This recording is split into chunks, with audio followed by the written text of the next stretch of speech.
Bismillahirrahmanirrahim. Assalamu alaikum students. Hope you all will be safe and sound by the grace of Allah Almighty. Now it's Pak Studies class. Open your books. Students, आज हम unit number 2 तहरीक पाकिस्तान और पाकिस्तान का क़याम, इसमें previous lecture में हमने कायद-ए-आज़म मोहम्मद अली जनाब हैसियत governor general उनकी सियासी और आइनी खिदमात उनको डिस्कस किया था। आज हम करारदाद मकासद इस टॉपिक को डिस्कस करेंगे। 12 मार्च 1949 को वज़ीर आज़म नवाबज़ादा लियाकत अली ख़ान ने कानून साज अदारे में एक करारदाद पेश की, जिसमें इन निकात की निशानदेही की गई जिनकी बुनियाद पर मुल्क के मुस्तकबिल का दस्तूर यानी कि आइन बनाना था। कौमी असम्बली ने इस करारदाद को अक्सरियत से मंजूर कर लिया और इस करारदाद को आम अल्फाज में हम करारदाद मकासद के नाम से याद करते हैं।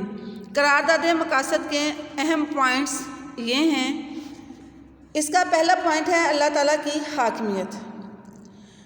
स्टूडेंट्स, इस करारदाद में वाज़ेह तौर पर इस चीज़ की निशानदेही कर दी गई कि सारी कायनात का खालिक व मालिक सिर्फ़ और सिर्फ अल्लाह ताला है और इंसान इस रुए ज़मीन पर अल्लाह ताला के अता करदा जो इख्तियारात हैं उनको बतौर अमानत इस्तेमाल करेगा और इक़्तिदार का जो हकीकी इक़्तिदार आला यानी कि इक़्तिदार आला का यानी कि तमाम कायनात का जो हकीकी मालिक है वो अल्लाह ताला है और अवाम के जो मुंतखब नुमाइंदे हैं वो इन तमाम इख्तियारात को अल्लाह ताला के यानी कि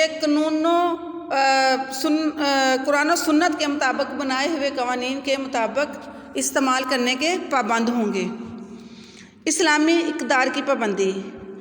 इस करारदाद मकासद में इस बात की भी निशानदेही कर दी गई कि पाकिस्तान में इस्लामी इक़्तिदार, जमहूरियत, आज़ादी, रवादारी और मुआशरती इंसाफ को फ़रोग़ दिया जाएगा।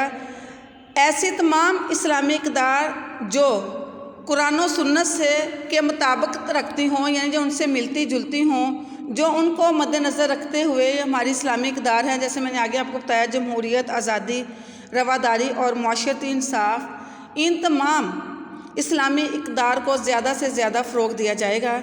इस्लामी तर्ज़ ज़िंदगी। मुसलमानों को अपनी इनफरादी यानी कि जो उनकी ज़ाती ज़िंदगी और इज्तिमाई ज़िंदगियाँ, वो माशरे में इंसान जब रहता है, जैसा कि इंसान के माशरे में दूसरे लोगों के साथ ताल्लुकात होते हैं, तो वो ना सिर्फ़ अपनी ज़ाती ज़िंदगी में बल्कि अपनी इज्तिमाई ज़िंदगियों में भी इस्लाम के बताए हुए असूलों के मुताबिक बेहतर और मुनासिब माहौल जब उनको फ़राहम किया जाएगा, उनको प्रोवाइड किया जाएगा, तो वो उसके मुताबिक अपनी ज़िंदगियों को बसर करेंगे या गुजारेंगे। अक़लियतों का तहफ़्फ़ुज़। इसके अलावा इस करारदाद में इस बात का इयादा भी किया गया यानी कि अहद किया गया कि पाकिस्तान में मुस्लिम शहरियों के साथ साथ तमाम गैर मुस्लिम शहरी खा वो किसी भी मज़हब और अक़ीदे से ताल्लुक़ रखते हों, उनको भी मुकम्मल तहफ़्फ़ुज़ जो है वो फ़राहम किया जाएगा।